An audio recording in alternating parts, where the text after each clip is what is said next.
Hi, darling. Hello. How are you? I'm good. How are you?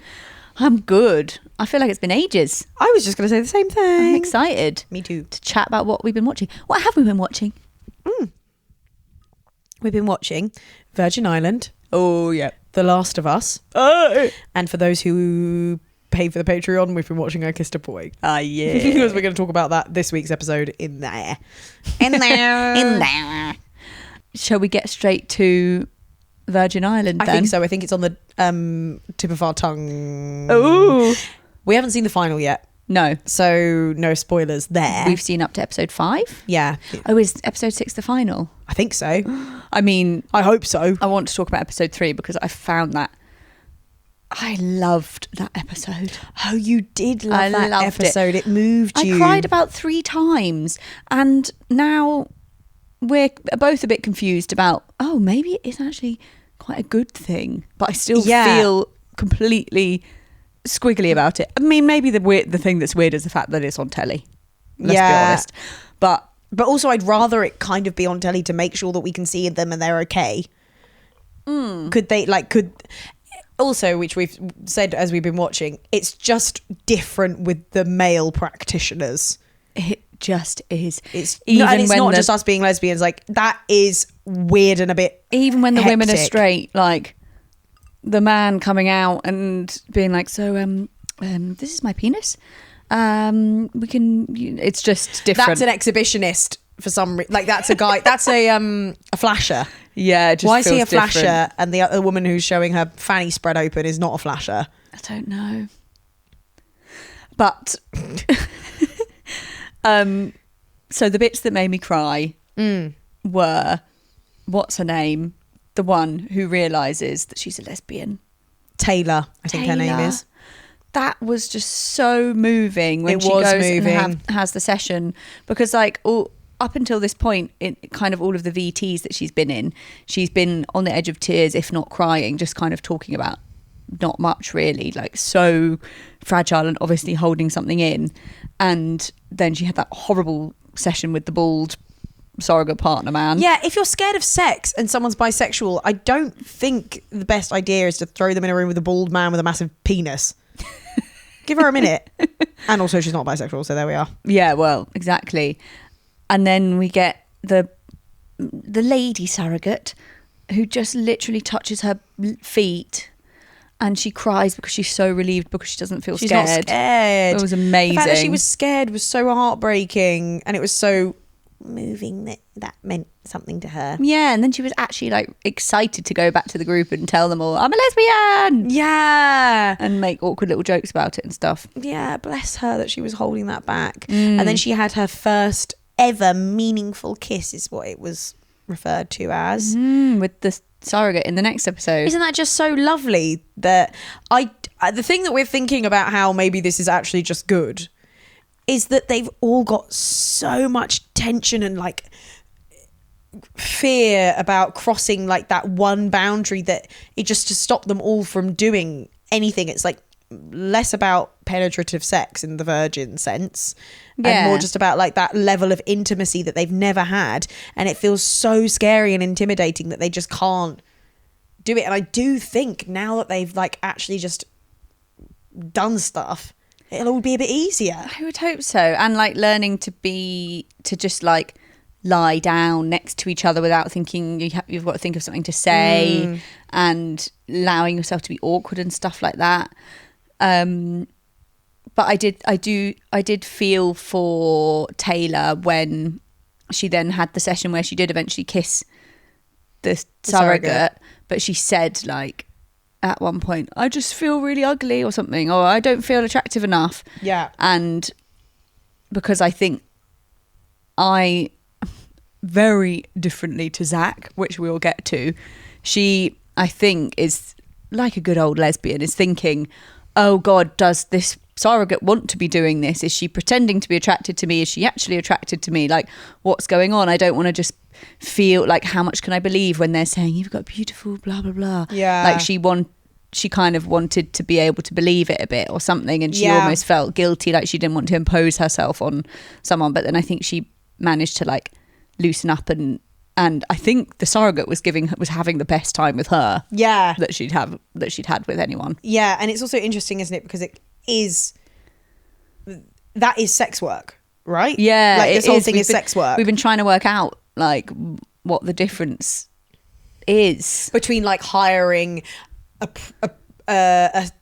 what's the word, like an escort or something, or to do like the girlfriend act or whatever. Yeah, and I'm like, I do think it's the same thing, but in therapeutic terms. So maybe it's like, I was gonna say maybe it's safer, but I actually don't think it is any safer than anything else. Like, but I guess, emotionally, in fact, it might even be in this situation the transaction isn't as clear, so it's not as safe in that sense. I think it's more confusing in this situation. Yeah. Because I wouldn't think there'd be, like, with sex work, I think I can imagine someone would go into a mode like, right, what I need to do now is act as if I am enjoying this.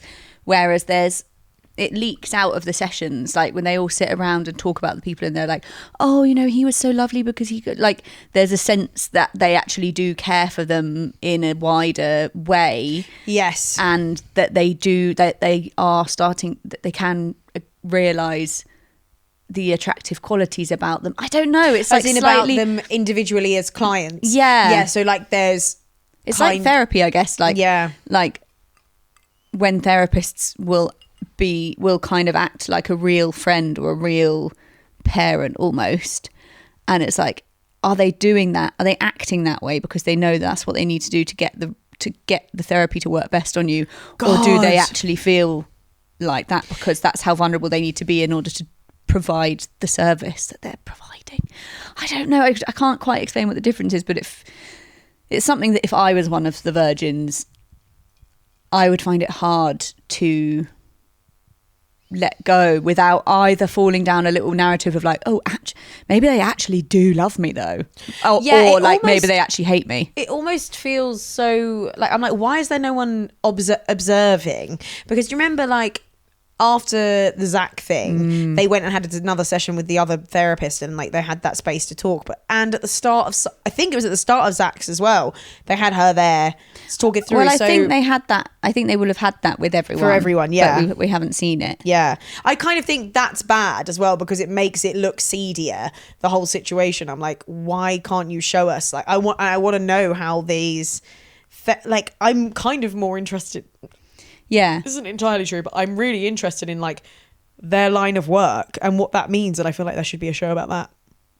Yeah. And the morals so of true. That. Like, because we're the way they've marketed it is like virgin freaks, like they haven't had sex before, this is so weird, they're all so weird, but like with such a sympathetic lens as you watch it, like now we're like, oh my god, we love them, we think all the experts are weird, way more of the freak show. So I'd like want a show that like looks into the complexities of like their job. Yeah, I'm intrigued. Are they actually on this island? Do they actually work with each other? Like those two older women with the boobs seem like they know each other. They do seem like they know each other intimately. With the boobs, the two women with the boobs, I'm like, yep. Celeste and something. Old, what's his name? He's got very lucky with the one with the grey hair. I know. Jason. Yeah, and the bum tattoo. I know, the sexy bum tattoo. I was like, never seen that before. Either. It's like kind of what I don't like about it though is that it's a bit kind of thong shaped. Bit thongy and a bit tribal almost or something. Yeah, I don't think that's a problem if you're not white. She is though, isn't she? Don't know. She might be indigenous or something. I'm not sure. Shout out only to any indigenous tribes that have bum tattoos. Thong-shaped bum tattoos. Let us know in the comments. The consensus in our viewing group of 3 was that that one's got a little bit of something to give, hasn't he? Yeah, he's got a charm. He's got a sparkle. What's his name? Jason. He's got a sparkle. Has got a sparkle. Bless him. I like him. What were you going to say, speaking of thongs? That therapist was wearing a thong with his massive dick in it. Oh, that was horrible. The men aren't needed. I think everyone can practice with women. Yeah. Just safe, lovely intimacy. We haven't actually seen a session with a man that has done anything for anyone, have we? Well, we had him get naked. Was that him? Oh yeah, with Louise? No, with the bigger girl. What's her name? Oh, with the one who said about the stretch marks. No, dark skin. Oh no, that was different. The girl with the dark skin. Yeah. The bigger girl. Yeah. No, she didn't get naked with him. Oh. Because I've only seen her once, and she had the touching. Oh yeah. Oh my god. No, was it Louise? I don't know who Louise is. Is she the one that's got dark skin and she's tall? Yeah. No, I think she just did the standing in front naked. And I think Charlotte, I think it might have been Charlotte who got naked with the guy with the big schlong in a thong. But Charlotte gives queer energy. I know, big time. Well, I'm happy for the girl who had vaginismus, I think, that got fingered by a man with gloves on. She was really let herself go. I'm so happy for her. I mean, there is a lot of progress that's seeming to happen. That's like, what I mean. That's with another her, good with thing. Emma, I'm loving seeing. Emma was utterly terrified, and She was. She did reveal, I think, in episode 3 that some dark stuff has happened in her childhood, which is really sad. So it's really nice to see her feeling more comfortable in her body. The flirtation and budding romance between her and the other guy, I know, is absolutely adorable. so lovely. It's very cute, and like I feel like they're able, because they're all on the same level of having not had sex before, penetrative sex before. They don't have to put on an act. Yeah, they don't have to pretend or be scared, because they're Yeah. like, oh well, you don't know either. Apart from fucking Zach, when he's like, oh, I'm going to give you don't know what I'm going to be doing. When he was talking to that guy. And I love it when Jason was talking to the one who had touched the vagina, and then he was like, you touched it, and he was like, yeah, and he was like, oh great, like the accountant. Yeah. And that was just like really cute that they just don't know what each other's going to do. Zach bloody wishes. Also in episode 3, Yeah. the person who is thinking about gender, that was very, very lovely. It was. Because I'm going to they them just for now. They put lipstick on and makeup on, and then they were like, I felt really sad when I had to take it off, but I'm straight. Like, I like women, but I'm not sure about my gender. And it was just a lovely conversation. It was really lovely. Really nice to see. That they felt like they could explore that. Okay, let's talk about Zach. The only fly in the ointment of this happy group. A lot of virgins. Yeah. And his sense of entitlement is the issue here. Yeah. Where he said, I'm not feeling the desire I need. That was creepy. She's not here to just want you and have sex with you. She's here to teach you stuff. Yeah. And teach you what you're missing. And it was really cool that she was like, she didn't say this in these words, but she implied it, like, you're talking to me like you're treating me like an object and not sensing my needs. You're going straight to the physical stuff. Yeah. He was just like, I'm ready now to go to the next bit. Yeah. And I he was thinks very he's like glad better. that she could say that, because that she knew that was a big deal when it's like her job. Yeah. I'm glad she it could was stop honestly it as well. alarming when he was saying, I don't think you're used to this in your line of work, to see someone who's your confident. line of work. Yes, that's what it was. It was alarming. Yeah, I'm like, oh, you think she owes this to you big time. And before this, we'd seen him saying, I'm going to give every girl a compliment each day. Yes, the compliment and then thing. picking out the thin girls and saying, you're sexy, your body's amazing, and then saying I like how you laugh something or about something. your personality to everyone else. And I'm so glad that Emma was like, I don't want to be comparing myself to other people. Like, this isn't helpful. And then he went into a strop. He was really grumpy about it. You having confidence isn't just the confidence to be a misogynist like every other man all of a sudden. Oh my God, that's such a good point. Like, but that Don't is what use he's your doing. confidence to become a misogynist. Yeah, like everyone else. because That's so good. The accountant and the politician one, they're all saying like, oh, you know, none of our friends are going to know this stuff. Like, they don't know, they haven't been taught all of these things that we've now been taught. Like, it should be a thing of like, we're actually better than the other people have been non-virgins for ages. Yeah. But we've had Zach this opportunity. is kind of being like, oh, I can be like a shit boy. And I'll get credit. It's like, you won't know love. Yeah. You won't. Or not with the right people anyway. I'm glad that he gave a really heartfelt apology. I don't know if I believe it though. But afterwards he was like, oh, I think I said this what I needed to say or something. Like, yeah, he sounds manipulative, and him saying like, I can't even get laid by the person that's there to teach me. I'm like, ugh, that's not what she's there for. And he decided. But also, what is she there for? Because we don't really know, because it's confusing. It is confusing because it's like, you know, they're so desperately wanting them to be confident. And he is confident.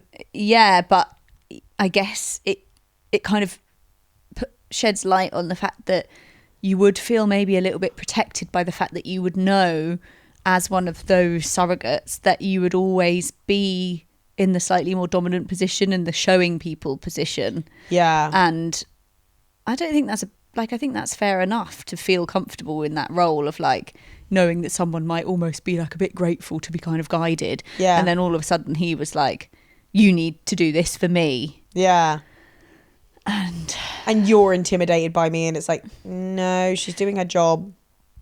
Yeah. Yucky. But that's different to being confident in the sense of he could have just really eagerly gone along with everything at the pace that she set and responded rather than trying to dictate where it needed to go. Yes, he was really impatient. Yeah. And that was the issue. It's, creepy. Absolute creep. Absolute creep. Yeah, I didn't like that, but thank fuck he shaved that head off. Head off? Hair off. Because when it was getting sweaty and getting curly on the little bits, I was like... He looked 5,000 times better with it shaved. Yeah. Thank the Lord. Well done. Well done, Zach. Well done. For that only. Do you want to talk about The Last of Us now? Yeah. So we've watched the finale. Pause here if you haven't. What the fuck? I thought this was going to be the end of it all. Yeah, because we were watching it like, how the fuck are they going to wrap this up then? We were watching it like, this is the last episode. Then the ending happened and we went, oh, it's not the last episode. And then I looked it up and it is the last episode. I also think they did too much in this episode. I don't think... You know how like it took them like 2 seconds to get to Seattle? Yeah. And then like suddenly when they're in Seattle, Ellie's gone on a boat to the other Oh my to the God. island, nearly got fucking disemboweled, and then, oh no, don't worry, you won't be disemboweled, and back on the boat again. Too much. As if. Too much in too short a space of time. Too much. And it was quite a short episode as well. I was like, why is this only 48 minutes or something? Yeah. That doesn't work. Also, they lost half of their viewers this season. Whoa. Half. Which isn't surprising because it wasn't good. No, but... As good. Episode 6 was the best. Well, it was. I kind of liked it was the better first two. Not it, the best of the season is what I'm saying. Not the best of all time. Yeah. It was the best of the season. Yeah, and it didn't redeem it, but I almost gave up. So it brought me back in at least for the final, and then the final was a bit better. Yeah, I enjoyed it, but it was. I can't believe there's not another episode. I feel like I was strung along, and for I don't know. 7 episodes isn't enough. No. I needed more episodes and less rushing. Yeah. People getting killed. Pregnant person getting shot. Can you cut this person's belly open? No thank. That was too much. There's only so much you can do with like killing and not killing and revenge, and I don't know, there was so much more in series 1. Yeah, I liked that Ellie was feeling remorse for what she'd done. Yeah, I did like the scene with the pregnant woman. I mean, it was horrible. Yeah. But I think it served, like, it was acted really well. And well, it's annoying because, like, she'd already kind of learnt her lesson from the Nora situation, and that's what she was upset about when she went back to Dina. She was kind of like... Except she said, I would have done it again or something. Oh, okay. She said, I was scared at how easily I did it. So it was kind of different. And she left her to die as well. She didn't even put her out of her misery, which is pretty... She'll still be alive, though. Because those people were in the wall. Wonderful. It's so great, isn't Lovely. it? I love it. episode 6 made me shed a little tear. I liked being back in the world of Joel. Yeah, I mean, obviously Pedro Pascal is the pool.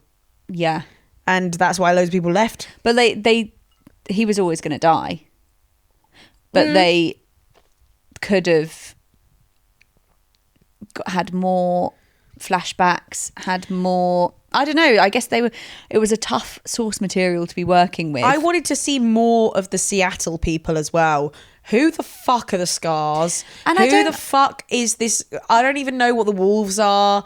Who's this guy? Who's that woman? I don't give a shit about their war. Like, oh, we all love disemboweling people. We love blowing people up. And we're all fighting. Why? No, but I want to know why. Exactly. Yeah. I want to understand it. And I don't want to have to watch another season to find out. The final scene with Abby looking over some kind of stadium full of people. Why do I care about that? That's why I thought there was going to be another episode after. Oh. Yeah. Is there something I'm missing? Seattle Day 1. Yeah. I don't give a fuck. No. Why did they do that? That's a stupid way to end a season. That's not how you end a season. It's fine. You don't end a season like that. You end an episode like that. You can maybe have a bit of a cliffhanger. We could have ended on... No, I actually don't even think we can end on... Obviously, this is Abby being shot by Dina, I think. I think this gunshot... Ah! Let's hope. No, that's not... That's a bad ending anyway. But also, if that had to be the final ending, that's okay. Day 1, Seattle, that's not the end of a season. Day 1, Seattle. Bloody Seattle. There was apparently... Move on from Seattle. And... Why is no one at the cinema? The cinema's a really good hideout. Why is no one in there? This is what I don't understand, but someone who played the game will be like, laughing at us, like when we were talking about why is Dina being sick all the time.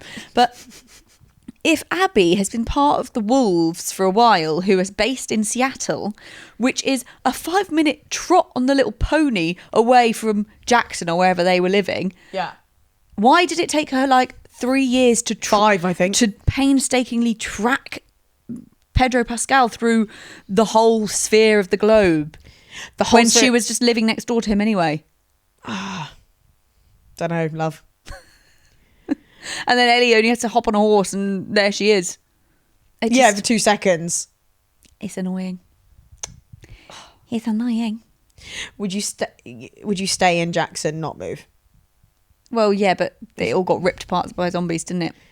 Yeah. What do you mean, not move if... Anything. I'd be like, not moving for anything. Yeah, try and be pretty stay here, cushy. thanks. I mean, it looks like the nicest I'll go place underground, to thanks. be. I'll be like, I'll try and get pregnant or something so I don't have to fight anyone. I'll go underground with the baby. Oh, got to look after my baby.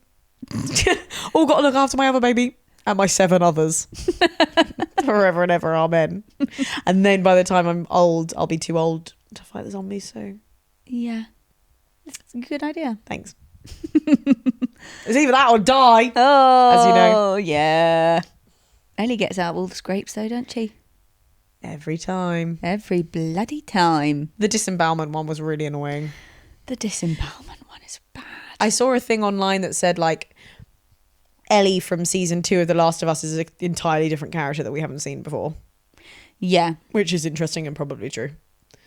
I think annoyingly, like her acting, her range doesn't is stretch. limited.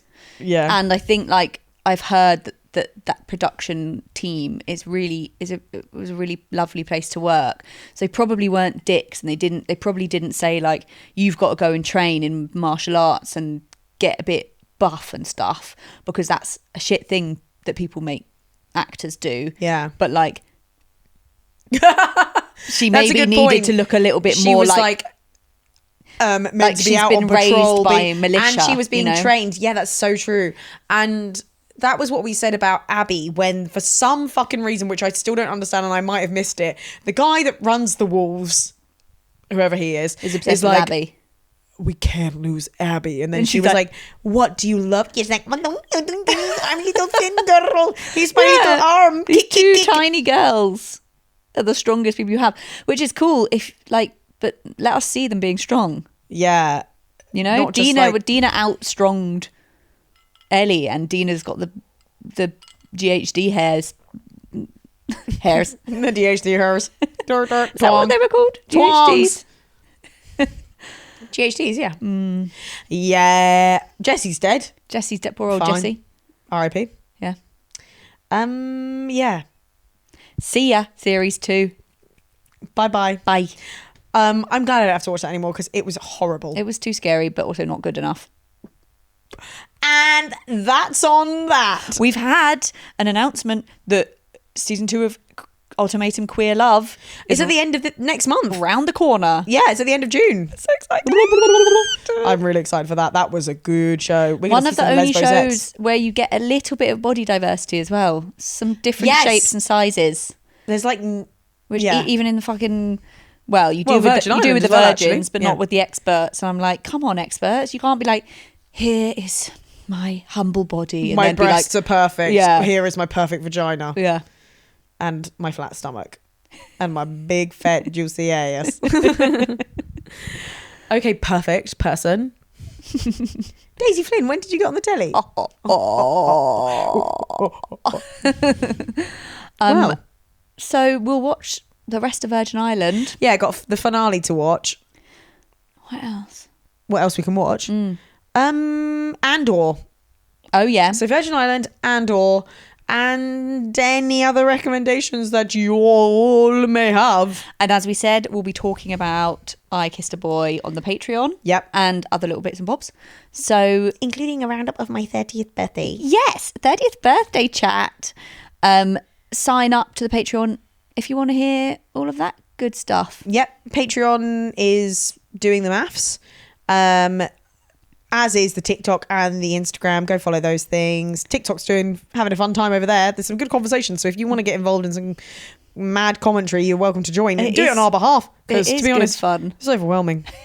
And you can also watch us on YouTube if you're not already doing that right Yeah. second. And if you are, hi. Hello. Love you. Love you. Bye.